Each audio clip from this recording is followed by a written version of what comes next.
Hey guys, Weeby News here, and today we are back with the Danganronpa Wheel of Fate, and today we are doing it with the Danganronpa V3 cast. I am very nervous, but very excited. We already did this twice. The last two ones have been pretty wild, so I feel like this one will be just as crazy. I have been surprisingly lucky with the protagonist though. I realized it once I was editing my video, because I was so sure that Chiaki was gonna die at some point in the last one. I didn't want to jinx it by being like, I'm so lucky. So I didn't really think about it until I was editing, but like, dang, I got my two best girls as the protagonists 2 games in a row. Of course, I did have Hifumi as a protagonist for like 5 minutes, but otherwise, like, I'm doing pretty good. I was like, does that mean I'm gonna get Kaede as the protagonist in this game for the whole game? Like, that'd be pretty dope if I did. I don't know if I'll really be that lucky. There's a lot of other characters I'm interested in being the protagonist too, so even if it doesn't happen, I'll be okay. Honestly, I'll be happy if she just makes it past chapter 1. I have very low expectations. So with that being said, let's go ahead and get right into it. I do want to explain the rules again for those of you who didn't watch the last 2 videos. If you did, you can skip this section. Basically, this trend is when you create a wheel using a cast from a Danganronpa game, and you determine all the major roles like the protagonist, first victim, first killer, etc. through spinning the wheel. So it ends up making like some pretty crazy fun combinations. And like I said, I did do one for Danganronpa 1 and Danganronpa 2, so if you haven't watched those, I'd highly recommend it. Also, I leave the protagonist in every spin in case we get a twist where the protagonist is the killer or the victim. And then in chapter 3, I always do 2 victims since, you know, that's just kind of a thing that happens in Danganronpa. But anyways, with that out of the way, let's go ahead and get right into the video. I am nervous. So first, we're gonna spin for the protagonist. Please don't let it be like Korekio or some shit. Rantaro! Oh my gosh, interesting. Look at you, Rantaro. Way to go. Way to go, homie. Hopefully you last past the first chapter this time. That would be so interesting to start out as Rantaro as the protagonist, because you would literally start out with the survivor perk, and once you get the monopad, you see the survivor perk video. So you would go into it knowing that your talent is the ultimate survivor, that you were in a previous killing game, so you would get like some immediate context about the world without it revealing like too much, you know what I mean? That would have really gotten me like invested in the story like right off the bat. Like, what is this? Why are we here? Why were we in a previous killing game? Like, holy crap. It would be really interesting too if you started remembering details from the previous killing game while you're playing through this one. That'd be so cool. I'm pretty happy with that. I am pretty down with a Rantaro protagonist journey. I think he already has an Ahoge. Let me check. He has like these 2 little Ahoge things kind of, so I think that's enough. Okay, so let's go ahead and do the first victim. Oh god, who's it gonna be? No, not Shuichi, please no! God dang it, no! No, oh my god! I freaking love Shuichi. He's like one of my favorite characters from V3. So him dying first, it hurts me a lot, but it's okay. We're gonna keep going. I'm praying to God that Kaede doesn't kill him, because if Kaede kills him, I will freak the fuck out. It's hard to say goodbye to him, but that's just how the game goes. I'm sorry, bro. Let's see if you killed yourself at least. Please don't be Kaede, please. Okay, I passed her. Oh my god, Miyu? What the hell? No, dude! Another one of my favorite characters dying so soon! That's such crap, dude. Aw, man, I was hoping by wearing the Miyu Aruma shirt that I would give her some luck, too, because I love Miyu as well. Okay, so we gotta come up with a scenario for this, right? So in V3, the first motive is the first blood perk, which, just as a reminder, it meant that whoever kills first is able to leave the academy without facing a trial, and on top of that, Monokuma added a 2-day time limit to it, or else everybody would die. Okay, so I kinda wanted to refresh my memory on exactly what Shuichi's plan was, and of course that combined with Kaede's plan. So Shuichi's plan was to ask Miyu to add sensors to the cameras that they were planning to set up in the library, because they thought if they like got proof of the mastermind, they'd be able to like overthrow him or something along those lines. When they approach Miyu, they tell her the same thing they did in V3, that they're just going to use it to surveil Monokuma, but Miyu is suspicious and decides to see what they're up to, and that's when she overhears his plan to overthrow the mastermind. And so her idea is, hey, I can rely on Shuichi and Kaide's plan, or I can take Monokuma up on the first blood perk and get rid of somebody so that I can escape. I feel like I could see Miyu targeting Shuichi because she realizes that him and Kaede are going to be together. You know, it's only 2 characters together. It's not like a big group, you know what I mean, that she has to take on in order to kill one of them. So she's like, hey, these 2 are pretty good targets since they only really have each other to rely on. It's not going to be that hard for them to separate either. So I think she would probably just like trail them to see what they're doing. From what I remember and looking at the wiki, it seems like the only time that Shuichi and Kaede were separated during the countdown for the first blood perk was when Rantaro triggered the sensors on the hidden cameras. So I'm thinking that once Shuichi rushes out of the classroom, that's when Miyu takes her chance to kill him because he's finally alone. And I mean, Kaede could hear Shuichi scream, and that's when she's about to throw the shot put ball, but she's like, hey, what the hell? Like, what is Shuichi screaming about? And then she runs out, she finds Shuichi dead. And in this case, with the first blood perk, it doesn't even matter if you do a good job of killing somebody, you just have to kill someone in order to get out. So as long as Miyu's selfish enough to want to do this, she doesn't really have to worry too much about covering her tracks or anything like that. So Kaede could even see Miyu like standing over the body like, I'm sorry, Kaede. So I think that's kind of the best scenario I could come up with. And then Miyu, being the perfect, beautiful girl genius that she is, gets to escape the killing game utilizing the first blood perk. What a queen.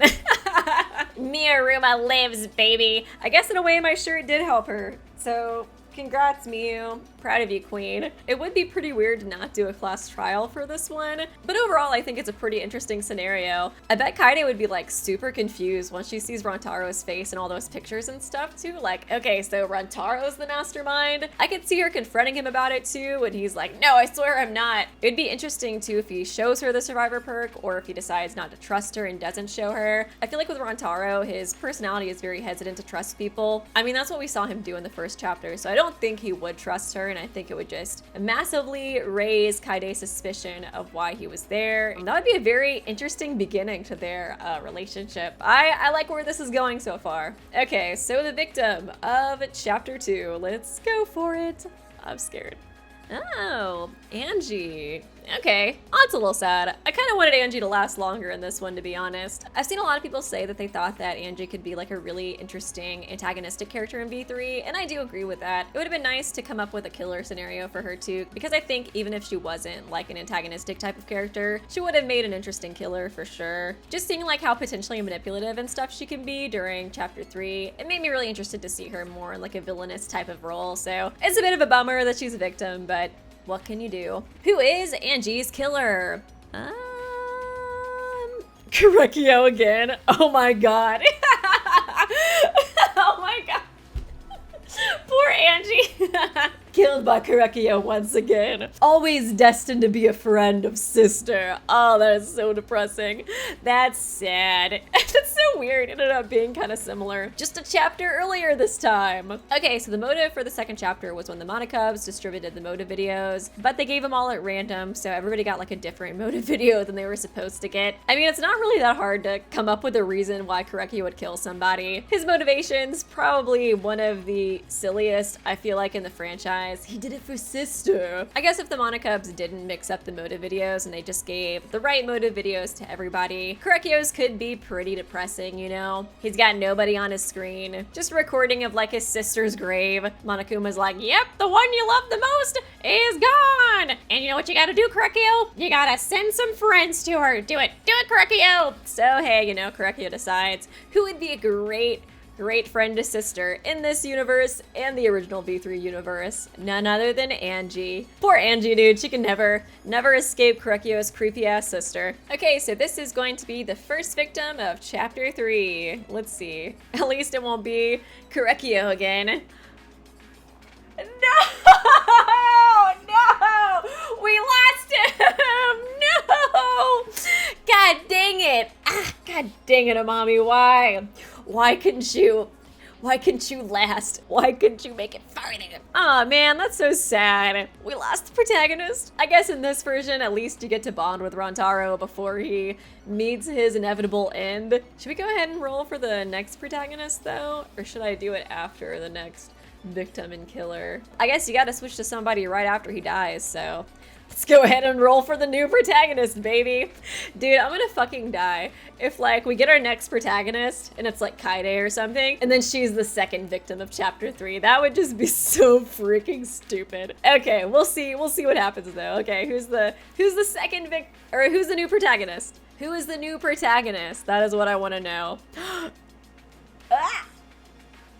Oh, we're so close to it being Kaide, but I'm cool with it being Kaido too. I mean, Kaido's whole entire top part of his hair is kind of like an ahoge, so I guess it works out. I'll give him one in the middle, just to be certain. There we go. Perfect. Beautiful. This ahoge looks so dumb. There he is in his full glory. Damn, it looks pretty dumb, bro. I'm sorry. Somebody's got to tell you, okay? Okay, so Kaido's the new protagonist. Would him and Rantaro be close? I could see it, because I feel like Kaide is going to be really wary of Rantaro with everything that happened in chapter 1 with the pictures of him showing up during her and Shuichi's plan, so I don't really think that she would get very close with him. I think she would be very entrusting, and I think it would really affect Kaide's overall demeanor, because I feel like Kaide's, this ray of sunshine, this ray of hope, but once Shuichi dies, and she realizes, hey, she can't trust people, the one person they put their trust in was Miu, and she betrayed them, like, immediately. So I don't think it would be too surprising for her demeanor to, like, drastically change after that. So I definitely could see Rantaro linking up with Kaido in the meantime. Since Kaido's kind of naive, I feel like he'd be like, Rantaro, I trust you anyways. Let's go, bro. Fist bump. So maybe that's why you end up becoming Kaido afterwards. Because, him and Rantaro, they were bros. He's got to continue on the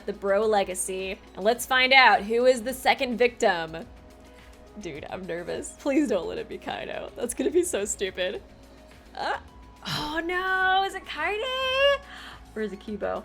Oh, it's Kibo! Oh, I was like, both of those are gonna hurt me so much. I'm sorry, buddy. I'm sorry. You're a pretty easy target, though, I'm not gonna lie. Aw, poor little Kibo. Damn it, who would kill Kibo, asshole? Who would kill him? This is robophobia. Was it Yuko Kichi? It was probably Yuko Kichi. This is kind of weird since Rantaro died, too, and he was our protagonist. So I think I'm gonna add in Rantaro again, and if it lands on him, we're gonna say that he killed himself and roll for the second killer of chapter 3, since Danganronpa did go over the idea of there possibly being 2 killers in one chapter and how that would work. So we're just gonna end up going by those rules if there does end up being 2 killers, but I'm only gonna make it 2 killers if we somehow, by pure chance of luck, land on Rantaro first. Otherwise, if we land on anybody else, they will be the killer for both victims. So just want to get that out of the way. So who is the killer?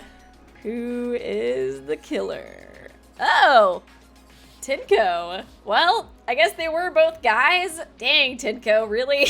In this version, she really does hate men. She's not holding back. Why the hell would Tenko kill them? I mean, she does hate men, but like, come on. Why kill the robot, you robophobic man-hater? Would she be wanting to kill them for the motive? But the motive was kind of weird in this one. The participants were presented with the third motive, the Necronomicon, and were told that they would be able to bring back someone who had died already as a transfer student. This whole chapter would be so different, because you wouldn't have Angie's counsel at all, because she's dead. You wouldn't have Korekio killing people for his sister, since he's dead. I feel like Monokuma would just show them like the Necronomicon, and they would all be like, okay. Like, what is this? Okay, so I have an idea. If you play through Tenko's free time event, she's a very easy person to manipulate because she's super duper naive. You learned in her free time events that the only reason why she hates men is because her master told her that her moves would weaken if she was around them. And her master is actually a man, and she's so like naive and kind of airheaded that she doesn't even like realize the discrepancy in that. So for this chapter, I'm just gonna totally get rid of the Necronomicon motive. Honestly, it's kind of a dumb motive to begin with, so I'm just gonna totally delete that motive. We're gonna come up with a new one. So basically, I was thinking that the motive for this chapter could be like the second one in Danganronpa 1, where it's like secrets about all the characters, but I guess instead of secrets, more like hints about all the characters and their suspicious side. And in this version, instead of giving every character their own hint, they mix it up. So, Kokichi gets Himiko's hint, Kurumi gets Kaido's hint, etc., etc. And I do think this is a pretty good spin on that motive, sensitive since it could cause a lot of distrust in the group. And then Tenko, she already hates Min, and I feel like Rantaro and Kibo, their secrets could seem very suspicious, you know what I mean? So I was thinking Tenko, she gets Rantaro's secret first. And the mastermind set this up on purpose because they want to get rid of Rantaro. He has the ultimate survivor perk, and they were hoping to get rid of him in chapter 1, but he somehow managed to survive. And so they're like, who's somebody who's easy to manipulate so that we can get rid of Rantaro? And so they choose Tenko because she's, you know, a bit of an airhead. And so she confronts Rantaro about it, but he's super suspicious about it, as Rantaro is. He's a very suspicious guy, and he's not very trusting. He's not trusting of Tenko at all, and so he doesn't reveal anything. So Tenko decides to kill Rantaro because she's just basically fully convinced at this point that he's the mastermind. And like Kaede in the first chapter, she thinks, hey, if I kill the mastermind, that will end this game. So she decides to kill him, but alas, the game has not ended. Oh my god, he wasn't the mastermind. Shit, this sucks. So at this point, she's freaking out, really regretting her decision, but among Rantaro's belongings, she finds Kibo's hint, because Rantaro was the one to receive Kibo's hint. And Kibo, he's literally like the eyes of V3, you know what I mean? He is what the audience sees the killing game through. So I'm thinking his hint could be something really, really suspicious, like Kibo is the eyes of this killing game. You know, that sounds horribly suspicious, like, okay, no, he's definitely the mastermind.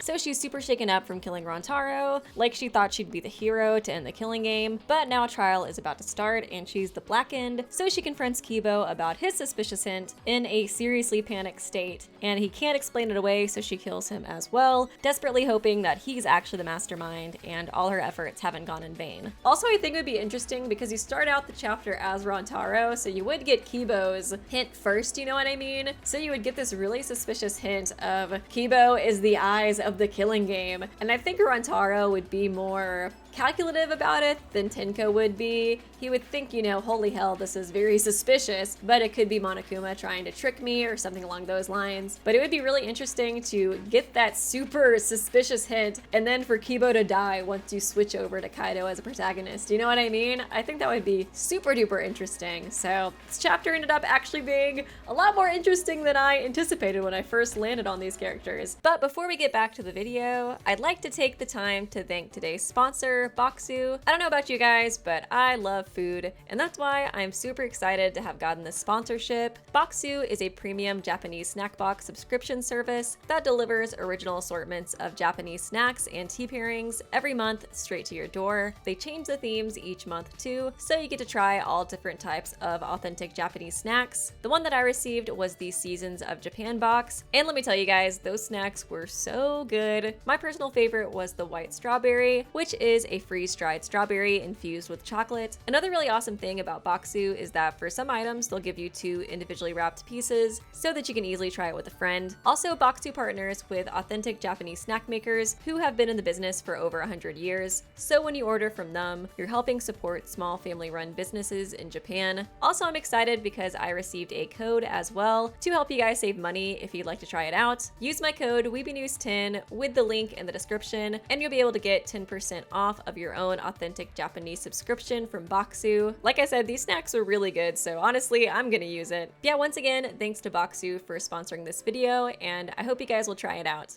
Okay, so now we are on chapter 4. So who is the victim? Let's see here.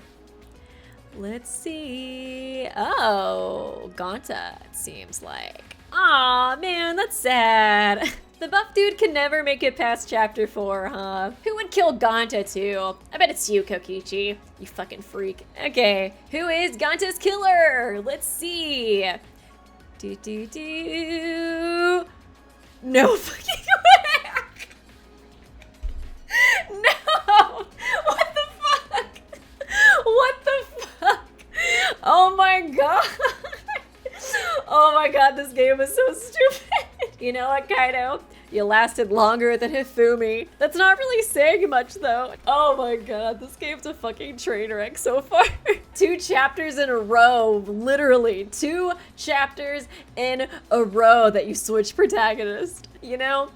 It's probably because that Ahoge looks so stupid on Kaido. Okay, let's spin for a new protagonist. One more time. One more protagonist. We can do it. Yes, yes, yes, yes! Kaide! Yes! Fuck yes! I'm so happy! Oh my god, it took 4 chapters, baby, but you came to me. You came to me, and you decided it was your turn to become the protagonist and probably die next chapter. We love to see it. Yes! All the suffering. It finally gave her to me. I'm so happy. You know, this is such an interesting game so far, now that she actually is the protagonist, because I was talking before about, you know, how Rantaro became really close friends with Kaido, and then Kaide was really suspicious of Rantaro and kind of changed her whole demeanor from this like hope speech, super trusting person to not being trusting at all, because I think after what happened in the first chapter, that would really affect her personality, you know what I mean? And so it would be really interesting to go from Rantaro, the most suspicious person there, to Kaido, his best friend, to now Kaide, who was the most suspicious of them. So that actually is a pretty interesting like shift throughout the killing game. So I'm actually liking it, even though it did seem really stupid when he died right after Rantaro. You know, even though you play as Kaido in the 3rd trial, I could see Kaide kind of being the one to lead it anyways. He's not a very good character to be a protagonist because he really has a hard time doubting people. And so I could see him trying his best to solve the 3rd case. But Kaide's like correcting him a bunch. And hey, you know, Kokichi's here too, and he's also kind of chiming in and correcting Kaido too. I think it would be interesting too if Kaide and Kokichi kind of become friends after her change in demeanor too. Because we see in the first chapter, Kokichi, he really goes off on Kaide when she's giving the hope speeches while they're trying the death road of despair. He really calls her out on her toxic positivity. And at the time, you know, she could be very offended, like, who are you to be correcting me on this? I'm just trying to encourage the group. But after Saihara dies, she realizes that, hey, maybe toxic positivity is not the way to go. So she doesn't go like full-blown Kokichi mode, but she does become a lot more reserved and not so willing to trust people. And she could see herself in Kaido as well, and like that really childlike naivety. And that could be partially why she decides to call it out so much in the 3rd trial. And so in a way, I could see her and Oma almost teaming up against Kaido a little bit in that trial. Okay, so I'm trying to like remind myself of what happened in chapter 4 and how to like incorporate it into this story versus in the actual V3 game. Since Miyu, you know, she girl bossed her way out of the game in chapter 1, so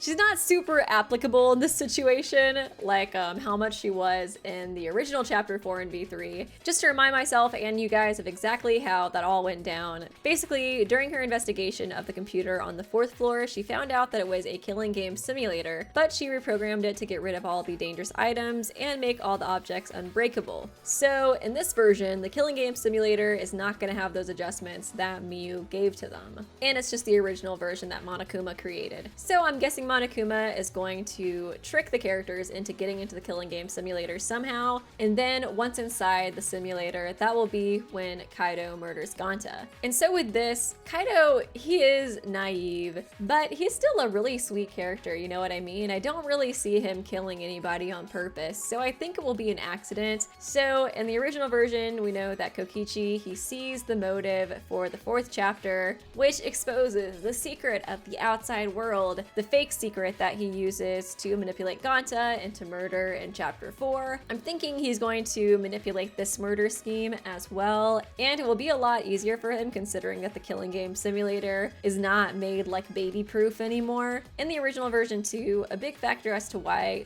Kokichi gets Ganta to kill is because Miyu is planning on killing him, and he senses that, so he decides to use this plan as protection. It's kind of like a way to somewhat justify his actions, even though, I mean, he's still a terrible person for doing it, but it's like somewhat of a justification for doing it, you know what I mean? But in this version, I'm gonna take that out. I'm not gonna make Kokichi redeemable at all and just say that he really just wants to get his point across. He doesn't like Kaido, and he wants to say that, hey, being overly trustworthy is not smart in this killing game, so he decides to trick Kaido into killing Ganta. I feel like it makes sense in the scenario too, because Kaido and Ganta are like two of the sweetest, most trustworthy characters in the game. So he decides to trick Kaido into poisoning a drink or Ganta's food or something along those lines, to where Kaido doesn't realize that he's the one who actually killed Ganta until he gets to the trial. Then Kokichi can be really like, in your face, now you're about to get executed. And so then when you switch from him to Kaide in the trial, it really focuses on how you can't be too trusting. I guess if this was a sequel to the other games, it could almost be like going against the themes of the other game in a way, like don't have too much hope, don't trust too much, Nagi. That's a very interesting way to set it up. Okay, anyways, we are on chapter 5 now. So who is the first victim of chapter 5? Will it be Kaide? Oh my god, I hope not. I do not want to switch protagonists anymore. Please? Okay, it's gonna be Himiko. It's gonna be Himiko. It's okay. It's okay. It's okay. It's not Kaide. Oh, okay. Okay, so it's Himiko who dies in chapter 5. Okay, who is Himiko's killer? Let's see here. Who will it be? Oh my god, it's a Kokichi. I told you not to trust anybody, Kaide. This is your final test. Oh my god. So freaking stupid.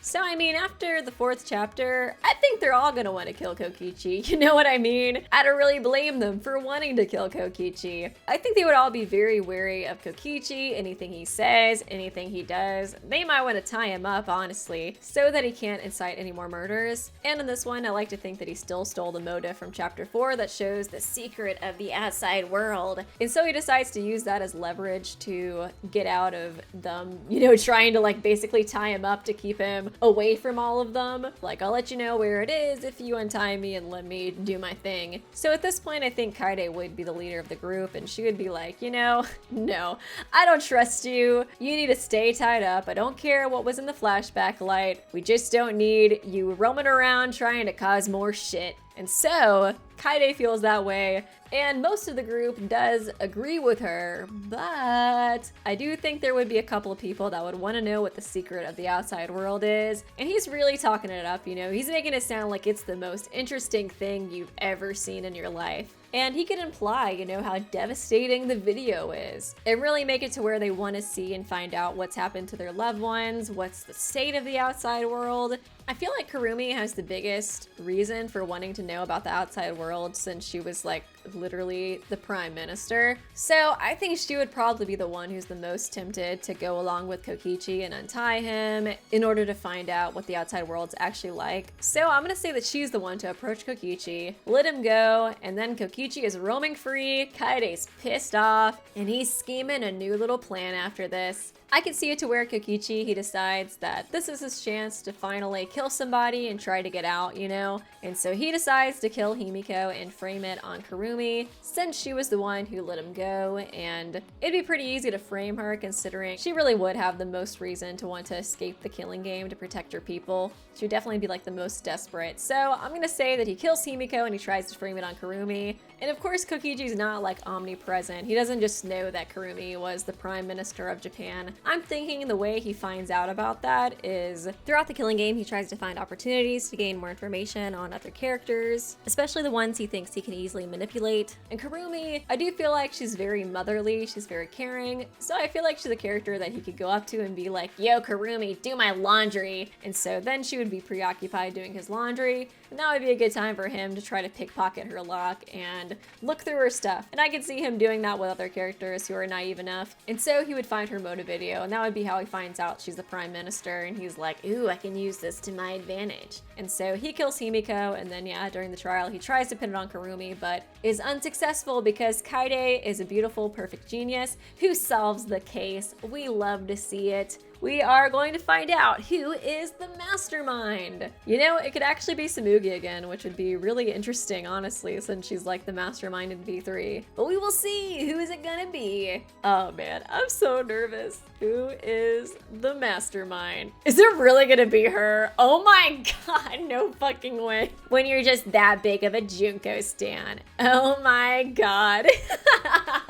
Oh man, I kind of love the idea of Tsumugi having this like perfect idea of how the killing game was supposed to play out, like how it exactly did in V3, but then it just completely goes off the rails, you know what I mean? And she's just like, the fuck? What did Tsumugi do after Kibo died too? She was like, how the hell am I gonna broadcast this shit to the rest of the world? So I do kind of like the idea of her like struggling so hard to make her perfect killing game, but she's like pissed off at them by the end of it. She's like, no, Kaide was supposed to kill Rantaro first. You guys didn't do anything right. This season of Danganronpa has had the worst ratings so far. You should all be ashamed of yourselves. I would kind of love it if she like berates them during the final class trial. That's kind of hilarious. Honestly, I really would have liked for there to be a different mastermind, but at the same time, you know, the wheel decides what it wants to decide, and that's all we can really do about it. So our survivors are Kaide, Kurumi, Maki, and Ryoma. But yeah, this will conclude the video. I hope you guys enjoyed. I really did have a ton of fun making this series, so I'm really glad that you guys seem to enjoy it as well. I very much appreciate all the support you guys have shown on the past 2 videos. And yeah, please let me know if you guys are interested in me doing more Wheel of Fate videos, whether it be with like the cast of Yoshina Dai, or if I make like an anime character killing game, or one of my friends said an interesting idea would be if I took the survivors from the Danganronpa games and had like a survivor Danganronpa killing game. I think if I do any of those though, I will definitely come up with motives for each chapter before I start recording, just because I think that will make it easier. But yeah, I will likely do a couple of different videos before I do this trend again. I really want to make the V3 Mastermind video. I've also been working on a Genshin Impact character analysis video, so I hope you guys will look forward to that. I've chosen Kaya because I think he's just a really interesting character to do a character analysis video on, and I've gotten really into Genshin Impact in the past couple of months, so I really wanted to make a video for it. And also I know a lot of people are going to be like, but what about the Danganronpa character analysis videos? I do plan on bringing those back. I likely will do a Tagami character analysis video next, because I feel like he's a character I should have made an analysis video on by now, but I just like haven't for some reason. So look forward to that as well. But yeah, thanks guys for all the love and support on my channel recently. I really do appreciate it. And please do leave a like and a comment, and please do subscribe if you did enjoy this video. I will see you guys real soon.